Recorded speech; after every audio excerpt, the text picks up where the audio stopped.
قادیانی سے علاج کروانا یہ شرعاً جائز ہے یا نہیں؟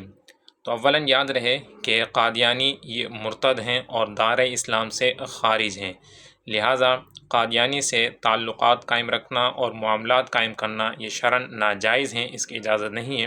اسی وجہ سے قادیانی سے علاج کروانا یہ بھی ناجائز ہے، قادیانی سے علاج نہیں کروا سکتے، لہٰذا کسی مسلمان ڈاکٹر سے ہی علاج کروانا چاہیے۔ دوسرا سوال ہے کہ موبائل کے اندر رنگ ٹیون رکھنا یہ جائز ہے یا نہیں، کسی نے پوچھا ہے۔ تو دیکھیں، ٹیون جو موبائل کی ہوتی ہے وہ مختلف طرح کی ہوتی ہے۔ تو کچھ ایسی ٹیونز ہوتی ہیں کہ جو گانے پر مشتمل ہوتی ہیں، ان کے اندر میوزک ہوتا ہے۔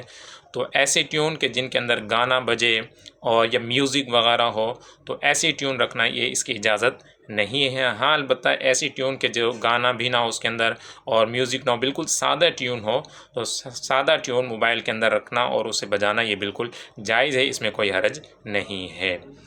آخری سوال ہے کہ نماز کے اندر چھینک آئی اور اس کے اوپر حمد کی تو کیا اس سے نماز ٹوٹ جائے گی یا نہیں ٹوٹے گی؟ تو اس حوالے سے مسئلہ شرعی یہ ہے کہ اگر دوران نماز کسی کو چھینک آ جائے تو اس کے لیے بہتر یہ ہے کہ نماز کے باہر، یعنی نماز سے جب فارغ ہو جائے تو اس وقت وہ الحمدللہ کہہ لے۔